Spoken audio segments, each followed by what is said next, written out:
मैंने भैया power factor recording नहीं की, power factor.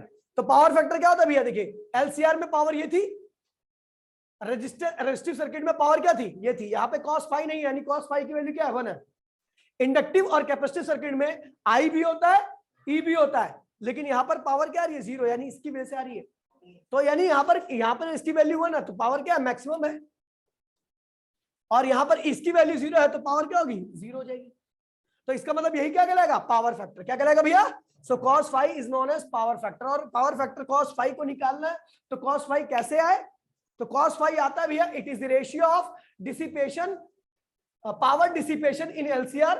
Power dissipation LCR क्या होता है, ये होता है, to the power dissipation in resistive circuit. तो पावर फैक्टर क्या होगा, power dissipation in LCR upon power dissipation in resistive. तो एलसीआर में ये पावर होती है और रेजिस्टिव में ये पावर होती है। काटा पीटा cos फाई आ गया। cos फाई एक ट्रिग्नोमेट्रिक फंक्शन है, और ट्रिग्नोमेट्रिक फंक्शन की ना तो यूनिट होती है ना ही डायमेंशन होता है, ठीक है भैया। और cos फाई की वैल्यू 1 होती है रेजिस्टिव और इंडक्टिव सर्किट के लिए, यानी मैक्सिमम होती है। और अगर मैं बात करूं इंडक्टिव और कैपेसिटिव सर्किट की बात करूं, तो इसके लिए 0 होती है, यानी cos फाई की वैल्यू इसके लिए क्या होगी, मिनिमम होगी। समझ गए भैया, फटाफट आप कॉपी करो। ट्रांसफॉर्मर, ठीक है भैया, टॉपिक है और काफी बार ज्यादा तो काफी सारे क्वेश्चन इससे पूछे जाते हैं ट्रांसफॉर्मर से, ठीक है भैया। तो बोलेगा प्लीज बोलिए, पावर फैक्टर मैक्सिमम किसके लिए होता है, रेजिस्टिव और रेजोनेंट सर्किट के लिए। किसके लिए, ठीक है भैया। और पावर फैक्टर मिनिमम किसके लिए होता है, इंडक्टिव और, ठीक है भैया। cos फाई की वैल्यू, हाँ भाई cos फाई होता ना, अभी एक चीज लिखवाना भूल गया मैं आपको। अगर मैं देखूं भैया इंपीडेंस ट्रायंगल के हिसाब से, फाई ये है, ये क्या होता है भैया, एक्सएल माइनस एक्सी, और ये क्या होता है भैया, आर होता है। ये क्या होता है भैया, जेड। तो cos फाई क्या आएगा, cos बेस अपॉन में हाइपोटेन्यूस, बेस क्या है भैया, आर, और हाइपोटेन्यूस क्या है भैया, जेड। तो पावर फैक्टर को हम ऐसे भी लिख सकते हैं, कोई दिक्कत तो नहीं है, लिखना तो लिखना साइड में, पावर फैक्टर।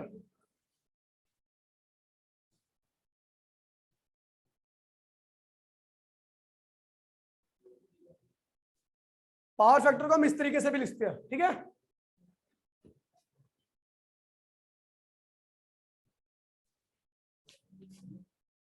चलो भैया आगे बढ़ते हैं और करते हैं भैया ट्रांसफॉर्मर, ठीक है। अब ट्रांसफॉर्मर क्या होता है भैया, डिवाइस, एक डिवाइस होता है जो कि पोटेंशियल को घटाता है बढ़ाता है। ओए जोशी, क्या होता है ट्रांसफॉर्मर, ट्रांसफॉर्मर क्या होता है, ठीक है भैया, जो पोटेंशियल की वैल्यू को चेंज करता है उसे हम क्या कहते हैं भैया, ट्रांसफॉर्मर कहते हैं, ठीक है भैया। देखिए ट्रांसफॉर्मर, यूज लिखिए पहले, use, it use to convert the potential, it use to convert the potential, it used to convert the potential,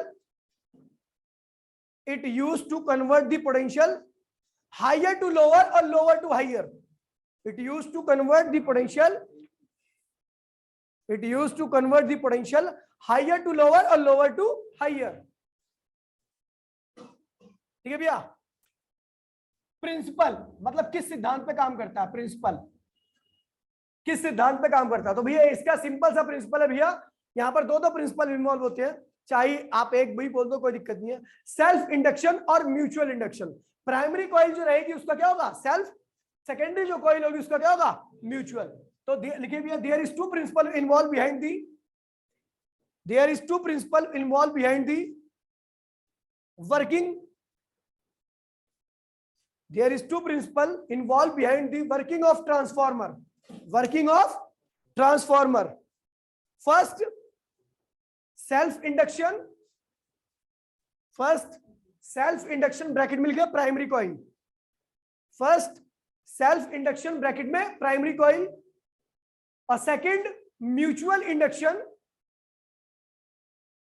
second mutual induction bracket में सेकेंडरी कॉइल, सेकेंडरी कॉइल, यानी प्राइमरी का क्या होगा सेल्फ और secondary का क्या होगा म्यूचुअल, ठीक है भैया।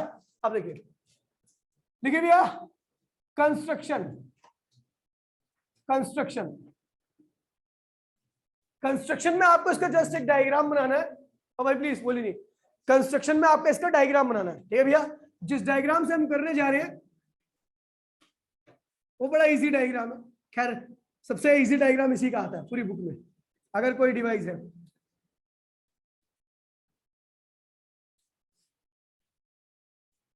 ठीक है।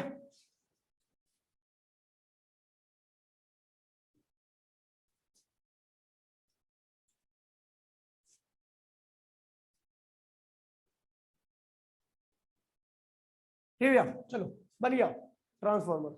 यहां पे होगी भैया प्राइमरी कॉइल इस साइड में, इसे कहते हैं भैया प्राइमरी कॉइल। यहां पर हमें ऑल्टरनेटिंग वोल्टेज अप्लाई करना है। ऑल्टरनेटिंग वोल्टेज से क्या होगा, अच्छा ये है क्या, तो इसे कहते हैं आयरन कोर। क्या कहते हैं भैया, आयरन कोर। अब आयरन का इस्तेमाल क्यों करते हैं, तो इसका एक रीजन है कि इसकी परमिएबिलिटी क्या होती है, बहुत ज्यादा होती है। और परमिएबिलिटी ज्यादा होने की वजह से कोई भी मैग्नेटिक फील्ड लाइन जो कि ये बनाएगा वो बाहर नहीं निकल पाएगी, इसी के अंदर चलती रहेगी। जिसकी परमिएबिलिटी ज्यादा होती है अपने बाहर से जो भी मैग्नेटिक फील्ड लाइन होगी वो अपने अंदर से पास कराएगा, बाहर नहीं निकलने देगा उसको। ठीक है भैया, तो जो भी magnetic field line primary coil बनाएगी सब क्या होगा, इसी के अंदर घूमती रहेगी। ठीक है, तो ये ऐसे बनेगी।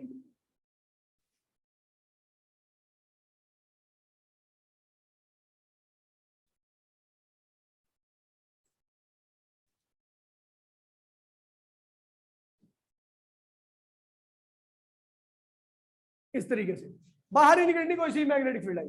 क्यों, क्योंकि आयरन कोर है, इसकी परमिएबिलिटी क्या होती है, ड्यू टू हाई परमिएबिलिटी। इसकी परमिएबिलिटी बहुत ज्यादा होती है, इसलिए इससे मैग्नेटिक फील्ड लाइन बाहर नहीं निकल पाती। ठीक है भैया, अब यहाँ पे होती है दूसरी कॉइल जिसको कहते हैं भैया सेकेंडरी। क्या कहते हैं भैया, जिसका क्या होता है, म्यूचुअल इंडक्शन। क्या होता है भैया, और यहीं से हम क्या लेते हैं, आउटपुट। क्या लेते हैं, आउटपुट। इसका नाम होता है प्राइमरी कॉइल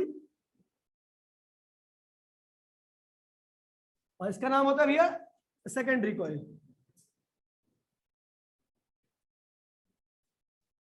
सेकेंडरी कॉइल, इसके अंदर जो कुल टर्न की संख्या है, ये जो मुड़ा हुआ है जितनी बार, वो है एनपी। क्या है, total number of turn in primary coil.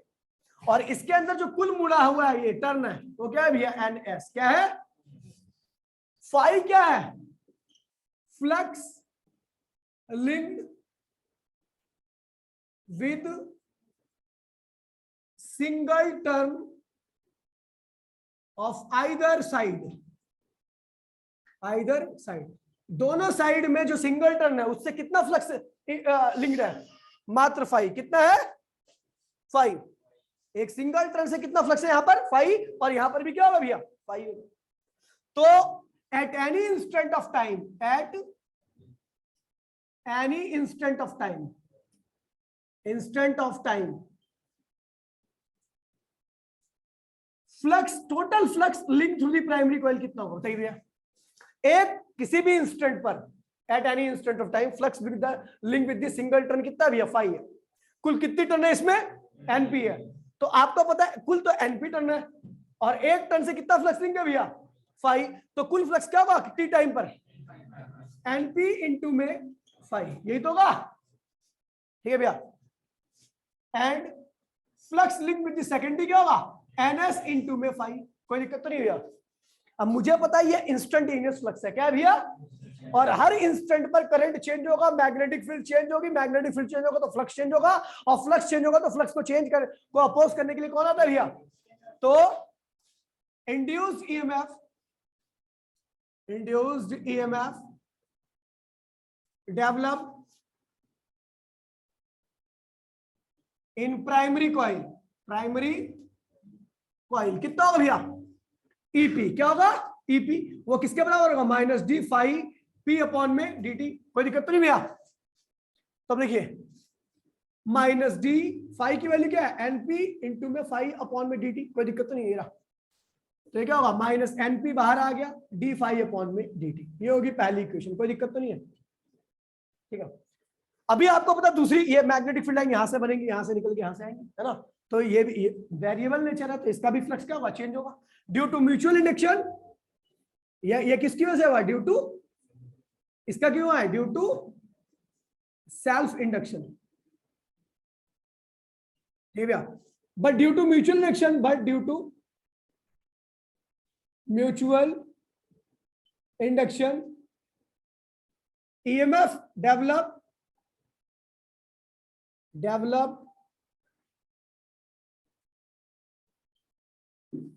in secondary coil with NS turn, कितनी टर्न है भैया? तो उसके अंदर कितना ईएमएफ टर्न होगा? ईएस। क्या होगा? ईएस। लिखना नहीं है अभी, कभी लिख रहे हो उसको, अभी लिखवाऊंगा इससे पहले एक लाइन। क्या होगा भैया? Minus D five S upon में D T, minus D five upon में D T. D five S की वैल्यू क्या? एनएस इंटू में फाइव, तो माइनस एनएस बाहर आ गया, डी फाइव अपॉन में डी टी। ये होगी आपकी सेकंड इक्वेशन। ठीक है भैया। अभी अपने को क्या करना भैया? ठीक है, अभी हमें करना भैया, इफ सर्किट इज क्लोज। क्या भैया? अगर सर्किट क्लोज होता है तो ईएमएफ क्या होता है? पोटेंशियल डिफरेंस के बराबर हो जाता है।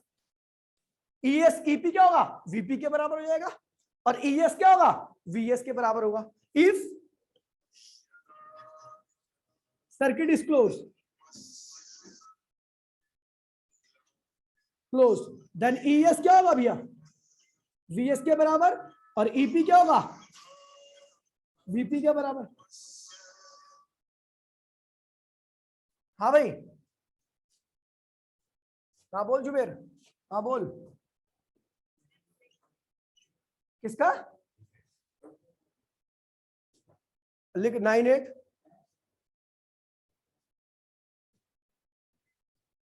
अबे लिखना 98 18 34 88 78, 98 18 34 34 भाई, 88 78 34 88 78। ठीक है, ठीक है, बोलिए। चलो ठीक है भैया। सर्किट क्लोज कर दिया तो हमने देखा भैया जो ईएमएफ था वो किसमें क्या चेंज हो गया? पोटेंशियल डिफरेंस, है नहीं? तो ये बन गई भैया आपकी तीसरी इक्वेशन, और ये क्या बन गई भैया? आपकी चौथी इक्वेशन। ठीक है भैया, लिखिए भैया एक बार एनसीईआरटी देना, फटाफट लिखो। लिखिए,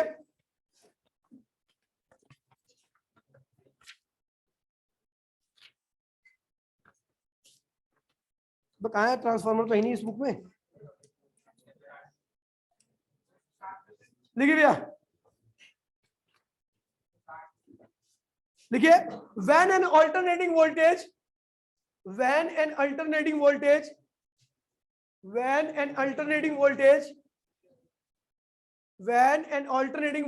ये क्या कौन सा वोल्टेज है भैया? Alternating, applied to the primary, when an alternating voltage applied to the primary, comma, when an alternating voltage applied to the primary, comma, the resulting current produced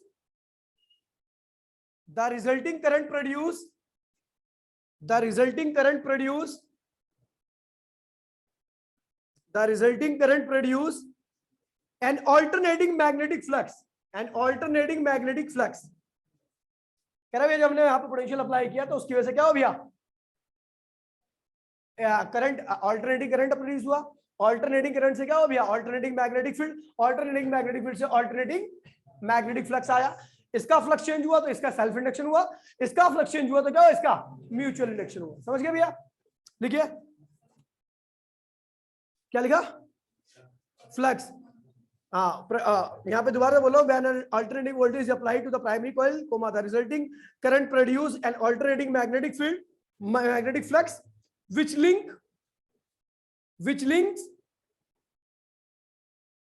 the secondary and induced,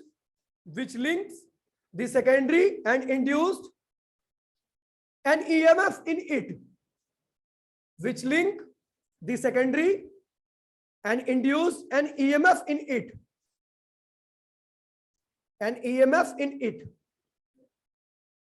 Full stop. The value of EMF depends upon the value of EMF is depends upon the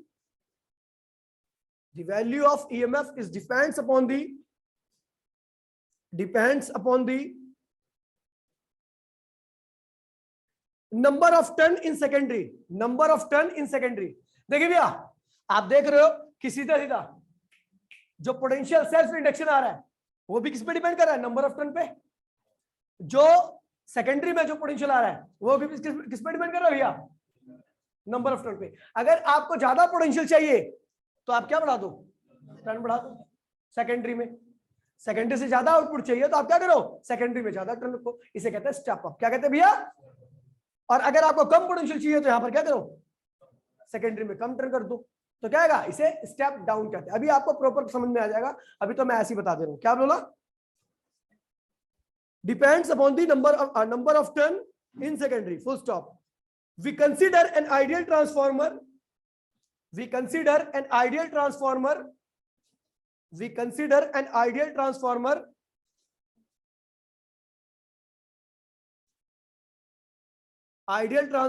in which primary and secondary has negligible resistance, primary and secondary coil have negligible resistance,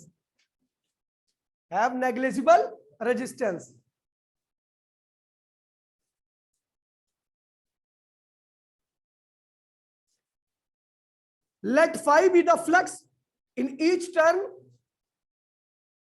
let phi be the flux in each turn in the core, let phi be the flux in each turn in the core at time t,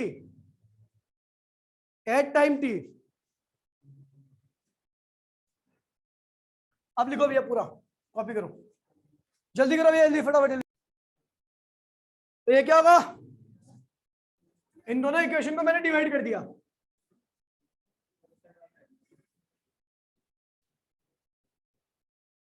देखिए इस वाली equation और इस वाली को divide कर दिया, तो क्या हुआ, वीपी अपॉन वीएस अपॉन में वीपी इक्वल्स टू, इसको सेकंड को फर्स्ट, थर्ड को सेकंड से डिवाइड कर दिया, तो वीएस अपॉन में वीपी।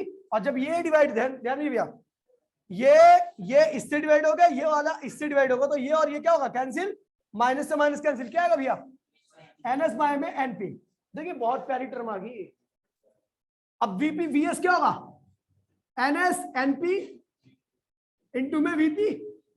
अब देखिए मैं बात कर रहा हूं स्टेप अप की, किसकी बात कर रहा हूं, स्टेप अप, फिर बात करूंगा स्टेप डाउन की।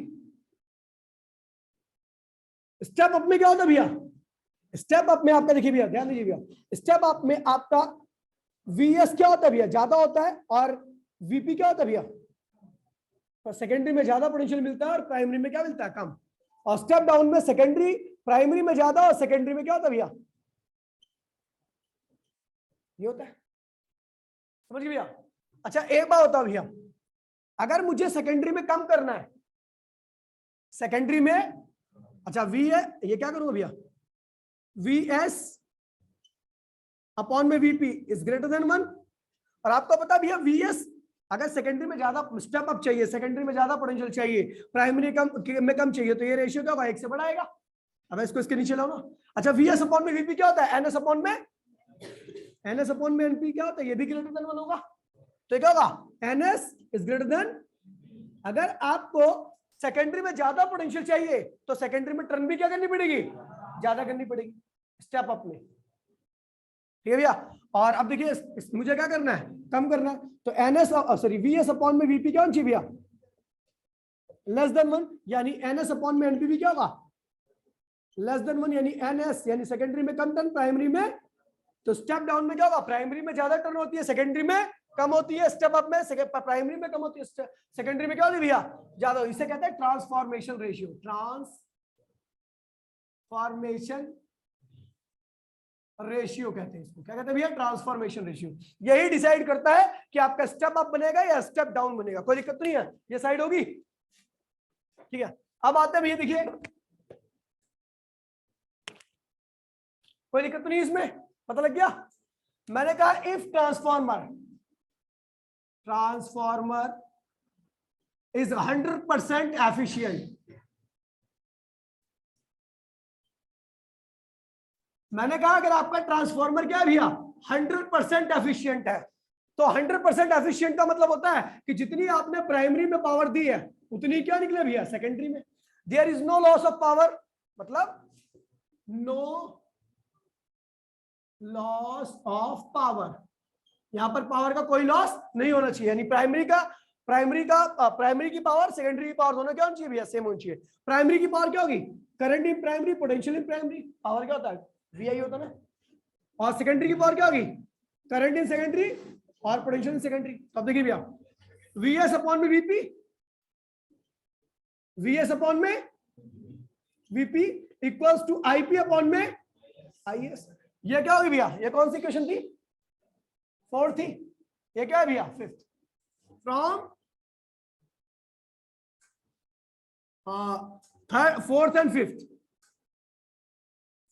एक आपका रिलेशन बहुत ज्यादा इंपॉर्टेंट आ गया कि ये इसके बराबर है, ये इसके बराबर, तो तीनों क्या होंगे, VS अपॉन में VP, NS अपॉन में NP और IP अपॉन में IS। ये बहुत इंपॉर्टेंट रिलेशन है, न्यूमेरिकल करने में सबसे ज्यादा सहायक मंद रिलेशन है। अब यहाँ पर क्या बात निकलने आ रही है, देखिए यहाँ पर एक साइड मैंने कहा power, there is no loss of power, यानी पावर क्या होगी भैया, पावर क्या होगी भैया, कांस्टेंट। पावर क्या होगी, और पावर कांस्टेंट का मतलब क्या होता है भैया, V इंटू में I का प्रोडक्ट क्या रहा है, कांस्टेंट।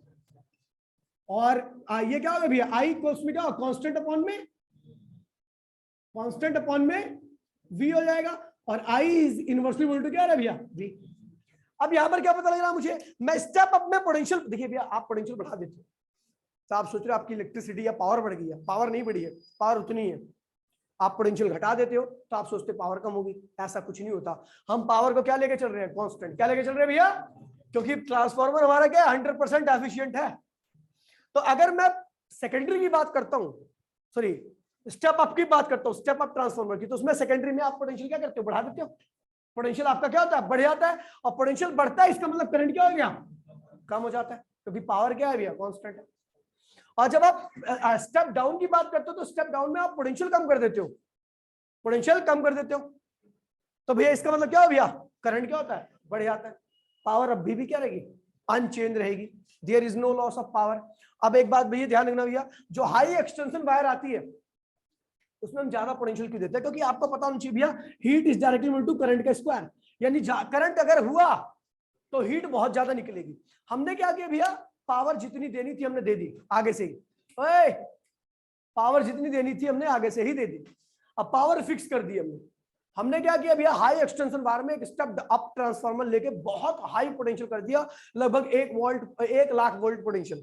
जब 1 लाख वोल्ट पोटेंशियल कर दूंगा तो उस केस में करंट की वैल्यू क्या होगी, नेग्लिजिबल हो जाएगी। क्या होगी, तो हीट लॉस भी क्या होगा, नेग्लिजिबल होगा। इसलिए हाई एक्सटेंशन वायर में हम हमेशा हाई पोटेंशियल को छोड़ते हैं, समझिए भैया, ताकि दूर से सप्लाई आती है, अगर भैया करंट दे देंगे तो वहां पे पावर का लॉस होगा, और पावर का लॉस हो गया तो हम तक पावर क्या होगी, बहुत छोटी पहुंच पाएगी, और ये हमारे लिए ठीक बात नहीं है। अब मैं बात करता हूँ स्टेप डाउन, जब हमारे घर में सप्लाई आती है तो हमें पता छोटी छोटी लेन में होती है, ठीक है भैया, और घर में कॉपर वगैरह की चीजें होती है, ठीक है भैया। तो अब देखिए भैया क्या करते हैं, हम स्टेप डाउन ट्रांसफार्मर इस्तेमाल करते हैं, करंट बढ़ा देते हैं। हमारे जो गैजेट्स होते हैं वो हाई करंट पे काम करते हैं, ना कि हाई वोल्टेज पे। हमारा वोल्टेज होता है 250 वोल्ट, ठीक है, और जो करंट होता है वो काफी ज्यादा होता है हमारा, ठीक है भैया। तो इसलिए ध्यान रखना भैया, स्टेप अप स्टेप डाउन में आप पावर को नहीं चेंज करते, केवल पोटेंशियल और करंट को चेंज करते हो, ठीक है भैया। इतना ही मैंने पिछली क्लास में कराया था। इसके आगे की इसमें लिमिटेशन है, इसमें इसकी लिमिटेशन इस ट्रांसफार्मर की, उसके बाद इसको रिवाइज कराऊंगा अगली क्लास में। और फिर दूसरी बात है कि साथ में एक टॉपिक और होगा एसी जनरेटर, उसके बाद फिर आपका 7 चैप्टर फिनिश हो जाएगा अगली क्लास में, ठीक है भैया। उसके बाद 2 दिन न्यूमेरिकल कराऊंगा, संडे को भी, इसके भी, ठीक है भैया। टाटा बाय बाय, जय हिंद जय भारत।